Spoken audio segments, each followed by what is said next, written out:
wanted to drive this car from long time क्योंकि नया product है और हमने सोचा कि क्यों ना इसे चला के देखा जाए. How does it perform? है तो BMW की, लेकिन जब इसे मैंने देखा और प्राइस लिस्ट देखी, then I realized कि क्वेश्चन तो शायद कुछ और बन रहा है. Hi guys, I'm Kranti Sambhav. Welcome to Times Drive. Today we're going to drive this new X4 और साथ में ये भी समझने की कोशिश करेंगे कि X3 लेनी चाहिए या X4.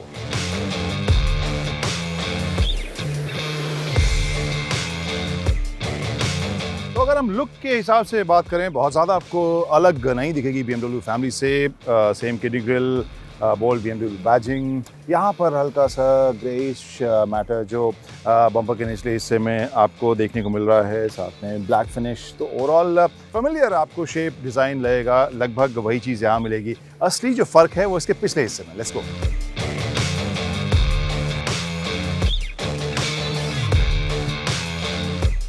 And when you start moving towards the rear end और यहाँ इस हिस्से को देखें तो ये कूपे टाइप की फील आपको शेप के हिसाब से देखने को मिल रही है. Then you realize this is not part of X5, X3 kind of family, more like a derivative of X6 और वही कूपे टाइप की फील यहाँ आपको पिछले हिस्से में देखने को मिल रही है. This looks attractive and I like this more than the X6 how it looks. ये ज़्यादा प्रोपोर्शन मुझे वैसे लग रही है. चौड़े शोल्डर लाइन आपको देखने को मिल रहे हैं, जो लाइट्स हैं पूरी यहाँ से यहाँ तक आपको जो एक रैप अराउंड फील इसमें मिल रही है. ओवरऑल जैसा मैंने कहा, आगे से बेटर यहाँ पीछे की इसकी लुक मुझे नज़र आ रही है. तो ये थी कहानी बाहर की. अब अंदर चलते हैं.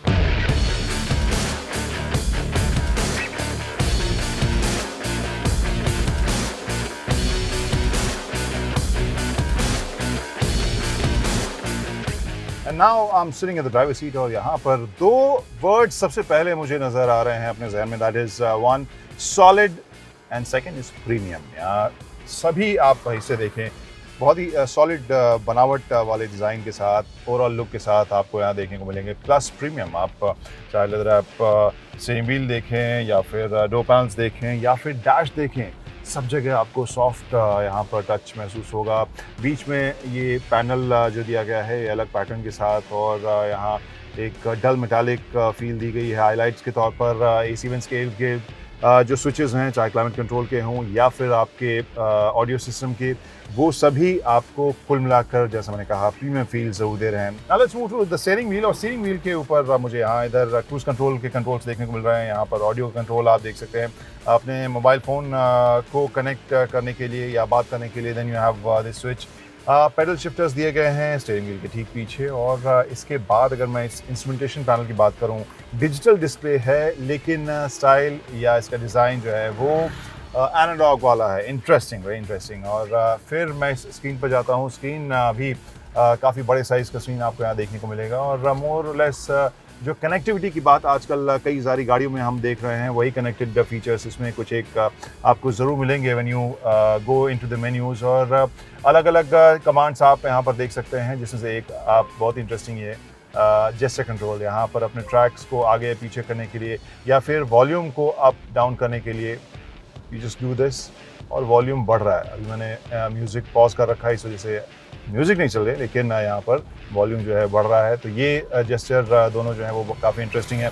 इसके बगल में यहाँ स्टार्ट स्टॉप बटन आपको देखने को मिलेगा. ऑटो स्टार्ट स्टॉप भी इसके नीचे एक बटन है जिससे कि आप ऑन या ऑफ कर सकते हैं.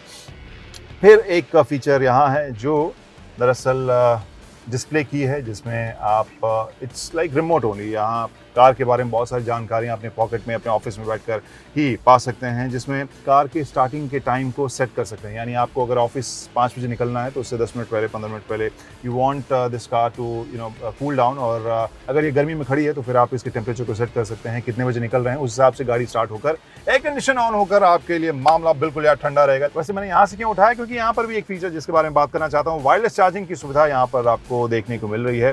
Now let's talk about the modes. यहाँ स्पोर्ट, कंफर्ट, इको, प्रो, इन सभी मोड में आप इस कार को चला सकते हैं. और स्पोर्ट प्लस में अभी जब हमने चलाया था काफ़ी मज़ेदार इसकी ड्राइव ज़रूर मुझे महसूस हुई थी. यहाँ पर फेमस आई ड्राइव, जहाँ आप बिना नज़र हटाए हुए आप अपने ड्राइविंग के दौरान भी मेन्यूज़ है वो कंट्रोल कर सकते हैं. तो ये तो बात हो गई अब इसके ड्राइवर सीट की, जिसमें आरामदेह मुझे काफ़ी लग रहा है. ये पावर्ड सीट है, आगे पीछे ऊपर नीचे आप इसे कर सकते हैं. साथ में जो बैक रेस्ट है उसके बोल्स्टर को भी आप एडजस्ट कर सकते हैं अपने हिसाब से, उसके लिए भी एक स्विच आपको देखने को मिल रही है। कहानी फर्स्ट रो की खत्म हो गई, लेट्स गो सेकेंड रो में देखते हैं कि क्या है कहानी।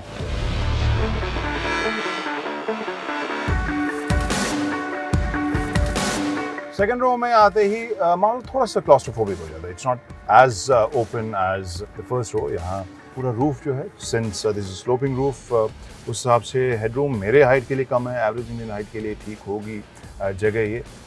लेकिन वैसे भी अगर मैंने अपने हिसाब से इस सीट को एडजस्ट किया है, नी रूम इज़ ओके, बहुत ज़्यादा आपको नहीं मिलेगा। 2 लोगों के लिए मुझे ये सीट आरामदेह लग रही है, 3 लोगों के लिए मामला थोड़ा सा मुश्किल होगा। हालांकि यहाँ इस आर्मरेस्ट जहाँ पर 2 कप होल्डर्स ही मिल रहे हैं, इस आर्मरेस्ट को अगर आप ऊपर रखें तो फिर तीसरे के लिए जगह बन सकती है। आइसोफिक्स यहाँ पर लैचेस भी हैं।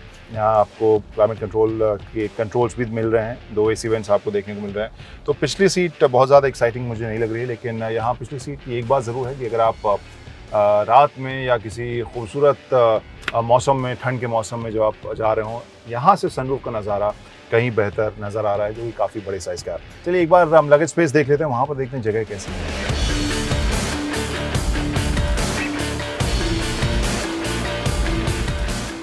Let's take a look at this luggage space. यहाँ BMW के इस लोगो को आप दबाइए और ये लगेज स्पेस का नज़ारा देखिए। You can see lots of space और बिल्कुल फ्लैट भी है, तो सामान रखने हैं और उतारने के लिए काफ़ी अच्छी सहूलियत है। And then you have this spare tyre as well.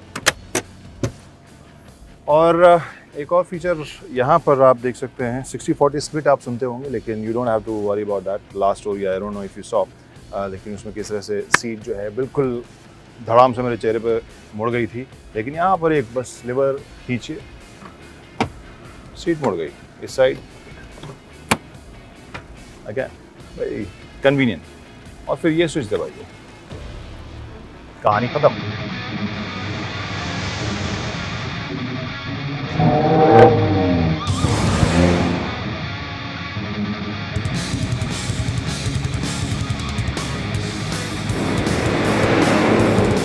Okay guys, now it's time for us to take this first man.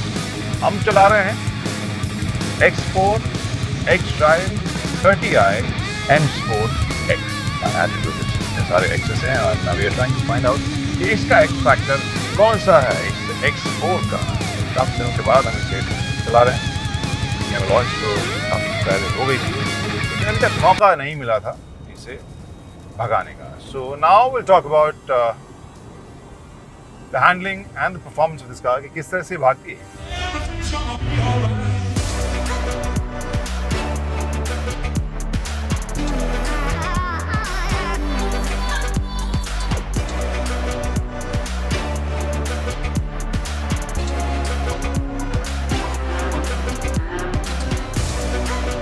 अब BMW भले ही इसे SUV ना बुलाए, बट बीइंग एन SUV उस हिसाब से इसकी हैंडलिंग मुझे अच्छी लग रही है। और जिस तरीके से ये सीधे रास्ते पर भी, साथ में कॉर्नर्स पे भी जिस तरह से जाती है, वो इस सेगमेंट की कार के लिए या इस तरह की कार के लिए हमेशा इंप्रेसिव रहता है। That excites you lot. और उस हिसाब से काफ़ी मज़ेदार इसकी हैंडलिंग और ड्राइव ज़रूर है। हाँ, बॉडी रोल ज़रूर है, उसमें कोई शक नहीं। बॉडी रोल आप महसूस करते हैं, but at the same time seat को आप एडजस्ट कर सकते हैं so that the sides are bolstered. और इसके अलावा अगर हम बात करें स्ट्रेट लाइन में, काफ़ी कार जैसी फील आपको ज़रूर आएगी।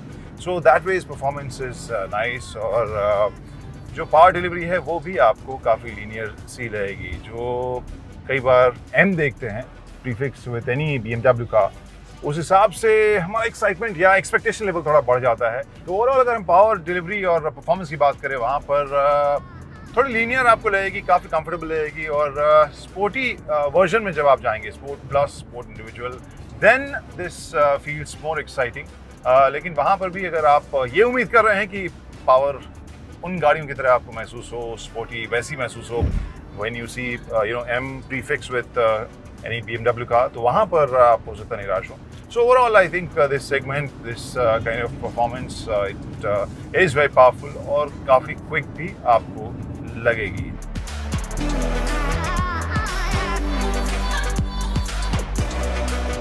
पर यह है कि टॉप एंड पर जाकर आपको उतना एक्साइटिंग मामला नहीं लगेगा। वहाँ पर जाकर थोड़ा सा फ्लैट सी महसूस होती है, लेकिन शुरुआत वाला जो एक्साइटमेंट है वो मुझे काफ़ी मज़ेदार लगा इसकी ड्राइविंग।